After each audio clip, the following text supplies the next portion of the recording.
The preseason is officially over. The Buccaneers are on the clock, which means these games are starting to count now. But one thing I do want to look at before we get into, the breakdowns for the Buccaneers is this offense and how it's going to look different this year. We all anticipating it being better, but when I'm talking about an aesthetic standpoint, this offense will look different. And the reason why the aesthetics will make it better is because of how we're going to be utilizing that talent. But be sure to like and subscribe for more, because if y'all do enjoy this content, I will be uploading more of this as the season goes on. But let's go on and get into this video. All right, so this first play action pass we're going to look at is coming out of shotgun, which doing play action out of shotgun is not bad, but the run fake is just not as believable as you would like it to be under center. You're about to see why. So conceptually what we're doing is, I call it Dover, which means you have an over route by this guy right here, right? He's just going to pretty much run to space on the opposite numbers, and then you're going to have a dig backside. It's pretty much like Y cross, except you're not getting, usually with Y cross you get a mandatory outside release right here. That's what we're getting, by the way. You have a receiver right here. He's gonna be running like a choice out or really anything right here. It's a 1, 2, 3, 4 read, and you're gonna have your running back swing out on 5. But that's not what we're getting here. So I call it Dover because you're not getting those other two elements of it. And so what you're obviously trying to do, if you don't know what play action is, you're trying to get these guys to bite on the run fake and have this guy come wide open over the middle, because usually when a run fake is executed properly, there's from about right here, like about a good 10 yards of space behind them that's vacated, and you got to just throw it to open space and let your guys run. And if these guys overcommit to that over route, which doesn't really happen, then you will have your dig backside. But you're going to see what I'm talking about. By the run fake really wasn't believable on this. So when we watch this play out, you're going to see that he just kind of gave him a quick look, and then didn't even, he just got straight into his drop back. Because look at this guy in the middle, he's already seen it. He doesn't really believe that it's a run, so he's just waiting for that confirmation to just get back into his zone drop, right? And you would really want to influence these two guys first, really all three guys, but if you can influence these first two guys to like really bite up on that run, because look, if it gets open immediately, which it really doesn't, so if he just bites on this run and he bites on this run, let's say he doesn't fall for it and he's dropping out, okay, he's gonna be open right here. You want to hit that early, okay? You don't want to risk hitting it all the way over here, which is what happens, and he almost takes a sack. You want to hit this early, okay? So you're gonna see how they get to their zone drops. He has to go under this guy and over the mic. I think it's called like under the Sam over the mic, something like that.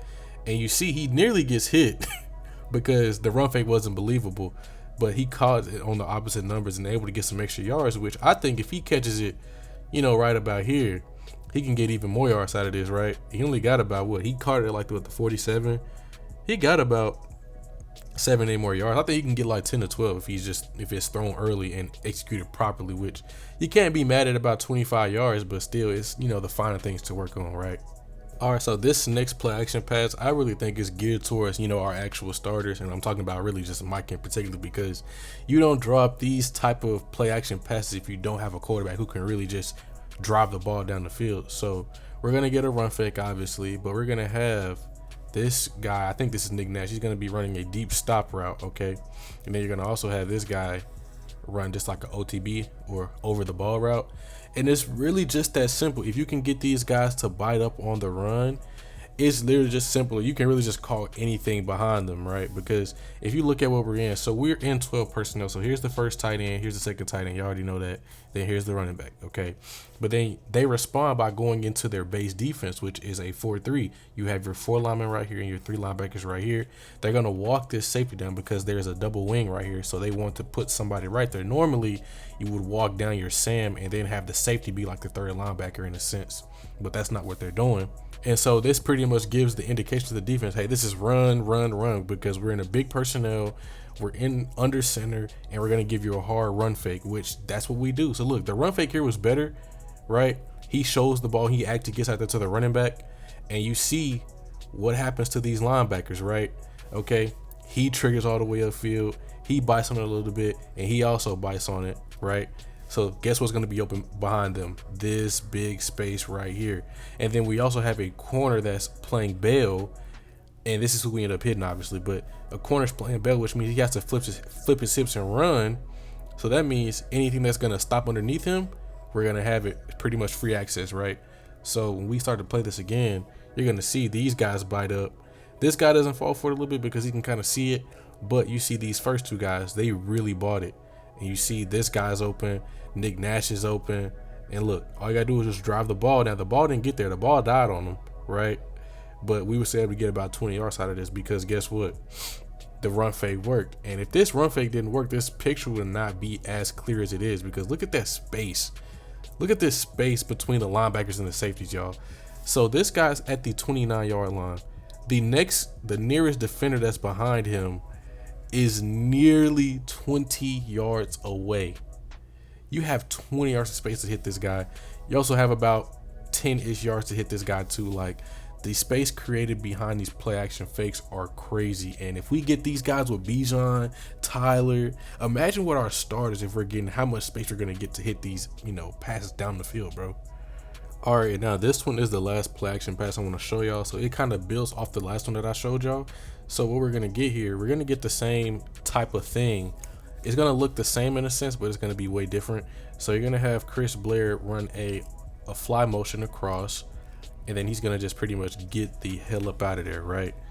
Okay.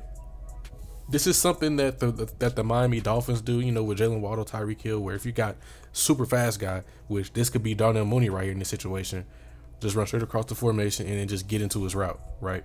You get a free release, the receiver or the corner's not going to jam you, and you can also force, a miscommunication where if it's man or zone, they really don't know because, something's going to go wrong here. But then we're going to have Nick Nash be the one to run once again this just deep stop route, and he's going to be wide open. Okay, now I don't think the picture was as clear because of the run fake here, because if we look at this run fake right here, check it out, we're going to see that he doesn't really get all the way out there. Okay, you see he kind of gets into his drop way too early. You would like him to be at least even with the running back before you can get into that, because look at this, these linebackers really didn't bite. They moved forward, they mirrored the running back in a sense, but they was like, okay, nah, that's not a run, right? And so they got up out of there. Now granted, you'll still take about 7 to 8 yards of space right here, okay? But however, like, I got a critique again, you don't give this, you don't install this in the offense if you know your quarterback can't drive the ball down the field, and with anticipation too, because look at this. You want to throw this ball right here. Let me see. You want to throw this ball right about now, okay? Where he's dropping his hips, and you see Easton, he's not throwing it. He doesn't throw it until he gets his head around, right? Now, imagine this is a guy who can drive the ball 30 yards down the field with accuracy and anticipation. Imagine this is like a Drake London. Imagine this is Darnell Mooney, somebody, right? Where he's throwing it right now, and he's catching this right about there out of his break. And the ball doesn't really die on him. Well, it doesn't die on him here, but he threw it a little bit late in my opinion. But he also threw it towards the field because the nearest defender is right there. You don't want to throw it on his back shoulder and then get rocked. You want to throw it to where he can still run after the catch, and that's exactly what he does. He gets about 5 to 6 yards after this, I think 5, maybe 4 yards. Okay, but you're starting to see what this play action offense can look like, where you're gonna get way downfield. You're gonna have these guys bite on this run fake, because if we just look.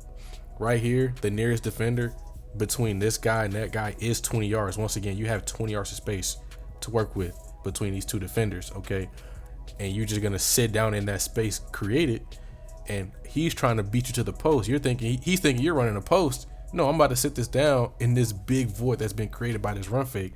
Granted, it was a terrible run fake in my opinion, but it still worked because the threat of the run under center in a big personnel package is going to get linebackers to bite up.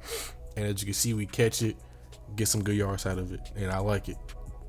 All right, now this is just a bonus clip right here where I want to break this down because I didn't see much of this last year when we had Kirk, and I know Zach Robinson said he went back and looked at some of the Washington tape and see what Mike did well, and they're gonna try to implement some things. But this is what caught my eye. Now we only had one play like this to my knowledge through what I could find, but this is an RPO right here. Now, if you've been on this channel for a minute, you know I was a heavy advocate for running RPOs with Mike because he has the processing ability to do it, and we have the talent to do it. You really don't run RPOs if you don't have the talent to do it, right? Even though you can, get quarterbacks in rhythm, what uses is, getting a 5-yard hitch if you're going to just get a 5-yard hitch. We have guys that can take those fires to make it 10, 20, possibly a crib, right?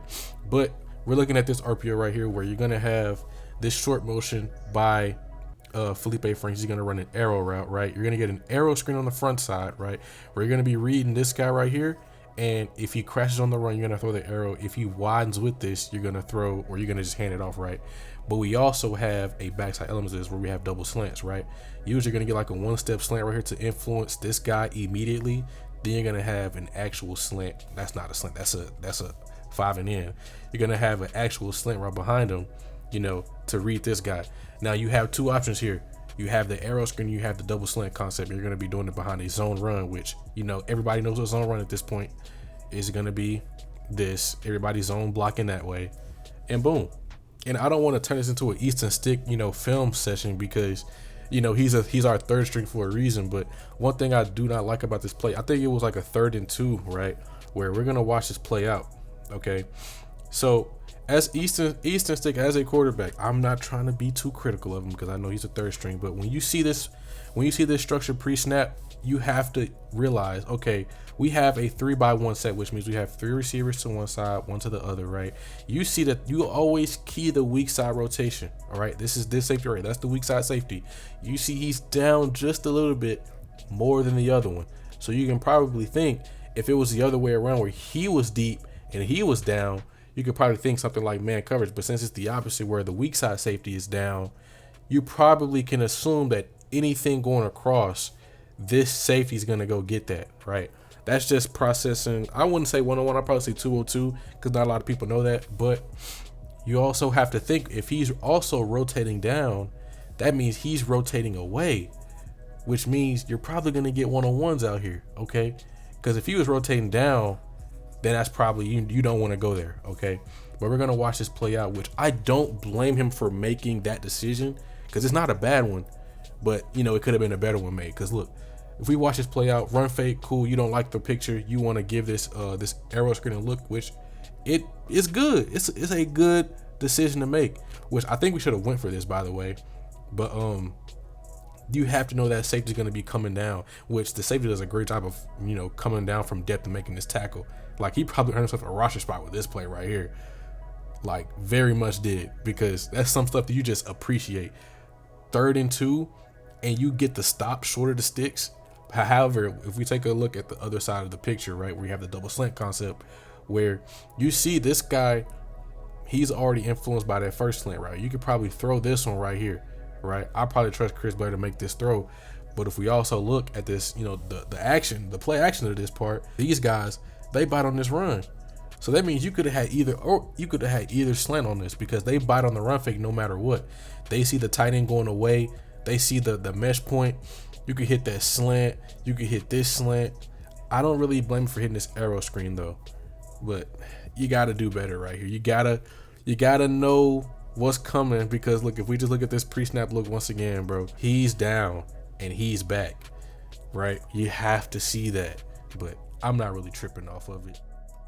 Now, the race in which we used those RPOs and those play actions, they were still relatively low. However, they were way higher than what we had last year with Kirk Cousins. And we all know that was due to mobility, but not really worried about that. So once again, if y'all guys did enjoy this, be sure to like and subscribe for more, because I will be uploading more stuff like this in the future. And get ready for the Bucks, man. They on the clock.